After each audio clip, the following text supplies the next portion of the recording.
গর্ভে বাচ্চা থাকা অবস্থায় যদি মা মারা যায় তাহলে করণীয় কি, সেখানে কি করবে? গত কিছুদিন আগে কুমিল্লা থেকে এক ভাই আমাকে প্রশ্ন করেছেন, হুজুর ইমার্জেন্সি মাসালা, আপনি উত্তর দেন, আমরা লাশ নিয়ে দাঁড়িয়ে আছি। আমি বললাম কি ভাই, কি হয়েছে?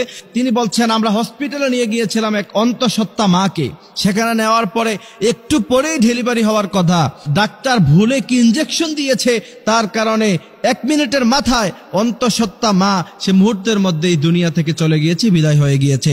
এখন তার ভিতরে বাচ্চা আছে, এখন কি করণীয়, আমরা কি করতে পারি হুজুর উত্তর দেন। আমি মুহূর্তের মধ্যে থমকে গেলাম, কারণ এমন প্রশ্ন আমার জীবনে আমি কোনোদিন শুনি নাই। এই জন্য আমি এটা জাতির উদ্দেশ্যে আলোচনা করে দিচ্ছি আজকের আলোচনায়। অবশ্যই আমাদের আলোচনা যারা শুনছেন, আদ-দাল্লু আলাল খায়রি কাফাইলিহি, এই হাদিসের ইস্তেদলালে আপনারা এটাকে শেয়ার করে দিবেন বেশি বেশি, যাতে করে গোটা জাতি জানতে পারে। কারণ একটি মাসালা, আপনি আমল করেন অথবা না করেন, আপনি শিখলেন, বিশ্বনবী বলছেন নফল নামাজ পড়লে যে পরিমাণ সওয়াব, সেই পরিমাণ সওয়াব আল্লাহ পাক তোমার আমল নামায় দিয়ে দিবে। আমি অবাক হইছি যে এই প্রশ্ন তো কখনো পাই নাই। পরে আমি গবেষণা করে এটার উত্তর যেটা পেয়েছি, যদি সন্তান গর্ভে থাকা অবস্থায় কোনো মা মৃত্যুবরণ করে, যেহেতু এখন সায়েন্সের জামানা, যেহেতু এখন মেশিনারিজের জমানা, অবশ্যই চেক করে নিতে হবে সাথে সাথে যে বাচ্চা ভিতরে জীবিত আছে কিনা। সাধারণত বাচ্চা মা মারা গেলে বাচ্চা সাধারণত সাথে সাথে মরে যাবে। তারপরেও যদি কোনো কারণ আল্লাহ পাক তার হায়াত রাখে, সে যদি বেঁচে থাকে, অবশ্যই অপারেশনের মাধ্যমে বাচ্চাকে বের করে আনতে হবে, অবশ্যই এটা করতে হবে। আর যদি না হয় তাহলে কি করবেন? আমাকে প্রশ্ন করা হচ্ছে, হুজুর বাচ্চা যদি ভিতরে মারা যায় তাহলে কি তাকে আলাদা বের করে আলাদা জানাজা দিব, নাকি একসাথে দিয়ে ফেলবো? এখানে হচ্ছে মূলত মাসালা।